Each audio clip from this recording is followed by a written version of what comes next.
Welcome to the Kalm Properties podcast. Today we've got George Scott here with us, which is brilliant. We're really thankful that he could find the time to come and talk to us about property. And the key thing that George is an absolute expert at is finding great deals that suit us as investors, but also are really ethically sourced and support the vendors in the process. And we all, as property investors, talk about how important it is to get great deals, but actually getting them isn't as easy as it might sound. So we've got George here to just talk us through some of the things that he does and the reasons he does them to support with great deals. So first of all, George, could you just tell us about direct-to-vendor deals and what exactly they are? So one of the main reasons why I love direct-to-vendor deals is that they're exclusive. So you have got control over that deal. A lot of deal packages, deal sources, whichever term you want to use, they'll find a deal that's on Rightmove, on Zoopla, they'll create a brochure and they'll ping it out to all their investors, but crucially everybody else who's looking at property has got access to that exact property. Yeah. So there's no exclusivity, and then what happens then is you get involved in a bidding war, so the agreed price just goes out of control to the point where all the profit in it is squeezed out. By going direct to vendor, I know for a fact that as soon as I send out a brochure to investors with off-market direct to vendor, it's immediately got their attention because they know that we have exclusivity and you haven't got bidding wars coming in from across the country trying to offer on that property. So I think it removes competition. That's probably the fundamental positive in why we go direct to vendor. But it's always important to look at the value that you bring. So the investor's getting value because they know that you have secured that deal off market and there's no competition. But equally for them, we are free for the vendor. So if we approach somebody that is in a position who wants to sell their house, truth be told, we are probably not going to offer as much as a high street estate agent would, because there's got to be inbuilt equity for the buyer. But the estate agent is going to charge anywhere between, in the country, 0.7 to 1.3% commission on the agreed sale price. Mm-hmm. Yeah. We're free. So we're sitting with the vendor saying, look, we can move fast on this. If you were to go with a high street estate agent, you're going to have viewings, offers, counter offers. We can do this for you for no charge. Yeah. And then secure the deal, and then that makes it so much more valuable to then sell to the investor. And that's really attractive to the vendor then, because they know that they are saving all that money, and they've not got all that headache as well with all the viewings. So exactly that. And a vendor, regardless of the value of the property, 1% of the cost of a house is a huge saving. Lot of money that they're saving. It becomes really attractive. Yeah. No, that's great. And the vendors do get a lot from it as well in that sense. And the beauty of going direct to vendor as well is that you can get to know the vendor and work out what kind of offers you can give them, and there's different ways. You can be quite creative about it, can't you? You can. And also word of mouth marketing, if you look after them and you have their best interest at heart, they'll feel that, and then they will speak to their friends, their partners, and it may give way to a future business because people will recommend you, and rather deal with someone that comes from a recommendation from a trusted friend than just Googling high street estate agent. Absolutely, yeah. And the fact that they've seen success happen makes it more attractive to them as well. You prove the concept, you have social proof, it's just positive from whichever direction you look at it, I think. Yeah, no, it's brilliant. And for yourself personally, how has that helped you in your business through the word of mouth, and how's that supported your business to grow? I think those third-party testimonials are worth their weight in gold. Let's take social media, for example. This podcast will go out on social media. Everybody that's trying to promote their business is going to tell the camera, the audience, the followers, my business is great. But to hear it from somebody external who's tried and tested that business, it's so much more believable and credible. Yeah. So word of mouth referrals, as soon as you've got somebody on the hook and you're speaking to an investor about a deal, if their trusted friend says, I worked with them before and they were fantastic from start to finish, whack, you've got the deal. Got it, yeah. Because it's the truth, it's believable. So you yourself, you've got some of your own properties, but you predominantly are deal sourcing, so you've got that link with investors as well, and you're working with investors. So one strand is making those relationships with vendors, getting great deals. But then if you could just talk to us a little bit about how you're making those links with trusted, reliable investors as well. Well, I think once you've sold an investor a deal and you've held their hand throughout the process, you've been responsive and shown that you care at every single step of the journey, that relationship becomes firmer. And I'm not necessarily suggesting you become friends with your investors, but the language becomes a little bit more relaxed, less formal, and you can sense that they trust you. Once you've sold another 2-3 deals to them, ultimately any business is going to topple unless there's strands and depth to it. So, we feel really that raising investor finance to purchase property of our own for our own portfolio is really where the sweet spot is. Deal packaging is almost the gateway to achieving trust with trust with the investor, to then approach them at a time where you can then comfortably say, listen, I know, you've literally seen their proof of funds, right? Mm-hmm. You're not going to say, I know you've got £2.1 million in the bank, but with inflation doing to your savings at the moment what it's doing, would you be interested in discussing a joint venture partnership where I can deploy your funds into cash flowing assets? And essentially you just want to structure that as a loan. They don't want to be involved in any of the paperwork or the decisions. Mm-hmm. You want to use their capital to buy property and then work out how to pay them back on an interest rate return. Yeah. They're never going to loan money to you or your business unless they trust you and they know you, and that trust comes from buying a quality deal. Mm-hmm. So which brings me back to the point about working direct to vendor.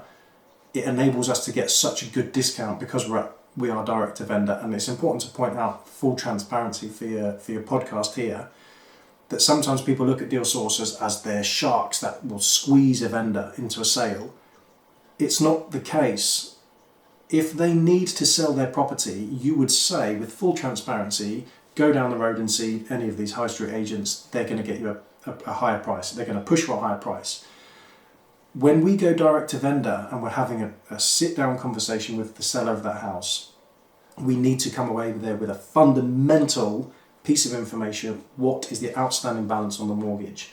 That then gives us leverage to structure our offer, because it may become attractive to them to say, look, I can make this whole thing go away. Your mortgage rates are spiraling out of control because you haven't fixed your product. You're slipping into debt. You're stressed. I can make all of this go away. Yeah. What's the balance on your mortgage? I will agree a sale at that price, and I'll cover all your legal fees as well. Mm-hmm. Some people like to always talk on Instagram and Facebook, oh, you're unethical, you're sharks, whatever. That's actually helping that person. You're taking away that problem. Taking away the pain. Yeah. Equally, you have secured a deal significantly cheaper than what the estate agent's going to push for, which then enables you to pivot to your investors and say, I've secured a 20% below market value in Derby, for example. So it literally is win-win. You do a lot of training with regards to deal sources and helping them, supporting them to get these direct-to-vendor deals. What kind of top tips would you give them? For off-market stuff? Yeah, for off-market deals. I think consistency is vital.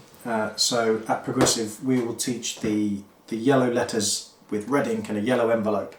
A lot of people like to make noise about them, old school, outdated tactics that are ineffective. They're not ineffective if you are consistent. Yeah. And there's many ways you can do this. Like, what a lot of people do is they lack creativity, so they'll put a very formal looking leaflet through a door, very corporate style. But the sweet spot we're finding is by deliberately placing an informal, handwritten appearing letter through the box to attach to grab the attention of that seller. Oftentimes they're going to disregard it because they don't want to sell their house, but if you keep throwing mud at the wall, sooner or later it's going to stick, and it will uncover these gems, like what you've seen yourself, that deal in Derby that you found from using that exact process. So we encourage consistency. A lot of people will view it as an expense, which it is initially up front, and then they'll say, oh, do you know what, it's not for me, because they're thinking they've had to pay for training, they've had to pay for compliance, they've probably paid for mentoring, now they're being told to pay for envelopes and letters and printers and stuff. It all mounts up, doesn't it? Yeah. So people often don't bother, but if you do bother, it's going to create a deal flow that didn't otherwise exist. and we would suggest that you target the same property on like a ratcheted scale. You don't just hit and hope for the best. You follow it up, and it's with that consistency that generates the leads. It's the follow-up, isn't it, that counts. And we've found that with following up normally by the third letter, you do get some sort of a response, and people do want to find out a little bit more, whether it leads to anything or not. They want to find out a little bit more what you've got to offer, want to sit down and have a chat with you. But it is that being persistent. It doesn't happen the first time round. You need to keep on with it. You've got to, yeah. So I think my tips would be stand out, look at what everybody's doing and question. If it's effective, then maybe jump on the bandwagon, perhaps do what everyone else is doing, or create a way to stand out and be visible.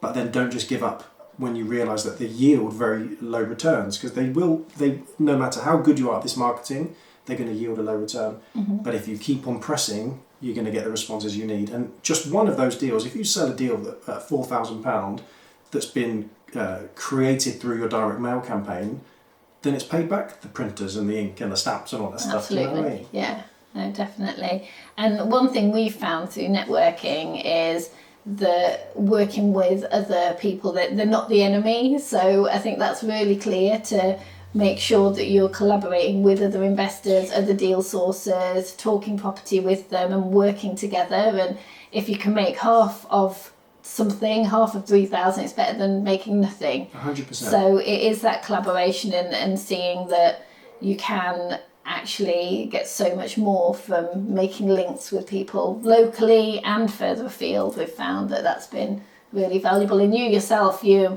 national, aren't you? So you're working up and down the country. So you've got links spread out from up north to down south. Literally, so, yeah. I think we really wouldn't have a business if it wasn't for the co-sourcing element. And it's really important to point out that if you're going to position yourself as a co-sourcing deal packager, everybody involved in that business transaction needs to be compliant. HMRC are hot on this stuff, and it would actually be easier for us if they weren't. Let's say, for example, a friend of ours secures a great deal and they want to sit under our umbrella of compliance. That makes life easier. But now we need to do our checks and deep due diligence to ensure that the co-sourcer is compliant, even though we are investor facing and they're vendor facing.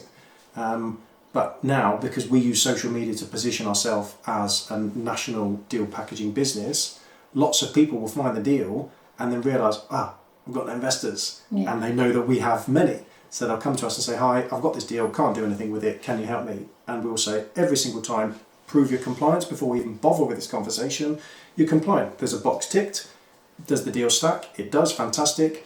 If we sell this deal to our investor, we're going to give you 50%. And they're thinking, well, yeah, as you just said yourself, 50% of something is better than 100% of nothing. So we co-source overtly, deliberately, enthusiastically across the entire country now. And it's creating us 50% of deals which we wouldn't have otherwise had access to. So it's really healthy, provided everybody's compliant and the deals are good. It can be quite time consuming to stack all these co-sourced opportunities. Can you imagine if you made your phone number available to everybody? People would be hammering you all the time with video walkarounds and images of stuff and floor plans. We've now set up a small team it's like our analysis hub. So they're looking at what's the true market value, they're comparing the comparables that have been submitted against what they find themselves. Is the achievable rent really achievable? And they'll do deep due diligence on that. And the refurb quote for us is huge. You'll have an inexperienced co-sourcer that'll say 10 grand for that, when in actual fact you can look at it at a glance and think that that's wholly inaccurate. And if that number is anything other than accurate, with inbuilt contingency, then the profit on the back end of the deal is just vaporising. So we refuse to even look at a deal unless we've got a quote from a builder. We'll then add 5 to 10% contingency on top of that, because it often goes over. And only then, if it stacks, we'll then present that deal to our investors. But it's a really effective model. But a lot of that stuff is going to be outsourced, because there's got to be a lot of work from yourself put into it initially, so that you know it's working. Because outsourcing's great, but you have to know it inside out to train and teach so that it works effectively. So now a co-sourcer will send me a deal. I won't look at it. I'll just connect that deal straight to our team that checks their compliance, checks the numbers, and then if it goes green, then they'll send it to me, and then we'll say, well, shit, let's push it out. Let's look into it more, yeah. Otherwise, you wouldn't be able to move for your phone going mad, and it's people that are saying, I hope it's 10 grand, and then hoping for the best when it comes down to it. When they start the project and they're doing the refurbishment and it goes way over, there's your reputation sitting on the line there. So we don't rush into doing anything because we need to make sure the numbers work. And sources, a good deal sourcer is like gold dust as well to investors, because we know lots of investors that are just desperate to be getting these great deals and looking for good deal sources. So that's why when you talk about reputation, that's what keeps you going. When you're getting those good deals and pushing them forward, it just keeps that business alive, really, doesn't it? The investors are very keen to be getting these good deals. It is vital, and you'll see so many people that will do a few hours on YouTube about deal sourcing, and then they'll go into the real world and try and command £5,000 for a deal that doesn't work. So, and there's a lot of people making a lot of noise in the property forums about these bad deal sources, that numbers are inaccurate. So we would rather lose money on a risk than risk our reputation. So it can be very time consuming, checking that the deal is of the quality that it needs to be to even put your name to it, your business name to it.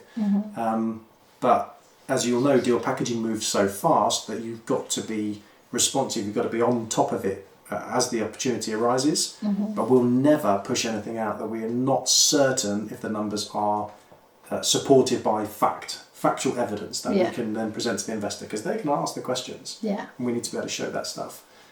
There's many rogue deal sources out there, so I think you're absolutely right. If you can carve out a name for yourself and a reputation for yourself, crucially, as one of the good ones, that can be risked or jeopardised by people bringing you opportunity. The more people you bring in, it dilutes the pot. So we've just got to be really, really careful with who we get into bed with, but we put systems in place to check this stuff. Many rogues out there, and once you're perceived as a good one, you've got to keep hold of that and protect it with your life. Definitely. Reputation's key. With regards to social media, you've worked really hard on that, getting your social media going, which has in turn supported your reputation and also helped people learn from the snippets that you're putting out there, that people are getting a lot from that. How have you found social media has supported you and the people that you've been working with as well, because you've trained people in it as well, haven't you? I think nobody's doing enough on social media. Nobody. You could be doing so much more. I think maybe to tip my hat to Rob Moore here, in our industry, so I'm only talking about property for now, people like Rob Moore, they are omnipresent. You're listening to them on a podcast, and then they're on TikTok, and then they're jumping across onto Instagram and Facebook all at the same time. They achieve this omnipresence. And that can only be done with a media team around you. But it almost needs that level of energy to remain visible. And his own words, Rob's, are visibility equals credibility. You've got to be seen. It can be a challenge. It can be a challenge when you see lots of people doing a similar thing and think, well, where's my differentiator? How can I stand out? It's not always easy to come up with engaging content or interesting content. And if you're anything like me, you overanalyze it and think, oh, how can this be used against me? But it provides the social proof that investors will not need, but their unofficial due diligence when looking at you for the first time is, okay, they're active, they're making sense, they're engaging, they have a following that responds to them, and it's another layer of confidence that you're offering to your investors, where they think, okay, this is credible, this is working. And if you can also use social media to help others, like what you're doing, I've seen some of your stuff it was YouTube with the video you sent me, wasn't it? You don't stand to gain anything from that, in the sense that you're just offering your tips and your experience for other people to then learn from your mistakes or take away your golden nuggets of information. Because you're giving, the universe will reward that, and then it will give people the confidence in you that when it comes to doing some form of deal, whether that be raising finance or buying one of your properties or whatever, they feel like they already know you. And I think social media, if done correctly, is probably one of the most powerful assets in our industry. So George, you've come from an industry that had nothing to do with property before, and I was the same. I was in education, and we've moved into property. And when moving into property, there's a lot of things to factor in so that you can get it right. It's too big to just make big mistakes because you don't want to be losing money. So what would you say is the key thing, if there was one thing that you would advise people to go for to support with their journey, what would that be? Education, hands down, but there's another layer to education. You can learn something and that's great, but you need mentoring off the back end. You need a mentor so you can leverage their mistakes, so you can, when you're having a meltdown and feel like it's all going wrong, you can just, no ego, drop it all on the table. What would you do if you were me? And they will give you actionable steps and hold your hand to get you to the stage that they are at. Mm-hmm. I really feel like you're almost destined to fail if you're not being mentored in the skill that you've chosen. But you're mentoring, right? Like you'll see firsthand the benefits from your mentees of what you can enable for them that they wouldn't have had without you. Absolutely, like, yeah. What is it you're mentoring? What does that look like in a minute? So at the moment we put together bespoke programs for people that want to get into property, and it very much depends what strategy they want to take. So it could be buy to let, it could be service accommodation, holiday lets even, and we look at that and educate the mentees on that fully. So they've got all the rules, everything they need to know to get that strategy to work for them, and just marry that strategy and not listen to the rest of the noise because there's so much happening in property, but work out what suits that individual and just channel that. All the education is focused on that, and then move on to the actual actions, and that's the key. Sometimes we can do all the learning but then just freeze when it comes to acting and taking those big steps forward. So we support through that, making sure that people are very knowledgeable about what to do next and how to do that, and do it with them, share the journey. We're there supporting people with making calls to estate agents, finding the right areas, all the due diligence. As you know, it takes a lot of time and a lot of understanding about what to do due diligence on, and making sure that that is really effective, because we always say if you're getting a property, you're getting it for life, really. Yeah. For tax purposes, you just want to have that as a generational asset, so you've got to get it right. So the learning in with regards to making sure that that property and the deals that you're getting are right is what we really focus on and support people through that. And it's been working really well at the moment, and people have been getting a lot from that mentorship and support. But it's not just in property, it's also mindset. So there's a huge focus on making sure you've got the right mindset, dealing with the fears, dealing with the believing that you can't get there and actually yes you can. Yeah. So there's a lot of support on the psychological side as well, which sounds deep, but it is so vital. Important. Completely agree with you. Are you contactable? Because a lot of people, when they approach some of the big training providers, they feel like they're not reachable. You get maybe a webinar, you get Facebook pages, but do you give out your personal phone number? Do you make yourself open to your mentees? To our mentees, we have a structured time, so if it's 3 months or 6 months, and then in that time we're very contactable, because for us their success is our success, so it has to work, and the more communication you have, the better. So yeah, that's something that it's phone calls, emails, they're the key. So if you want to find out more about our mentorship, just click the link in the description and get in touch via our website on our Contact Us page.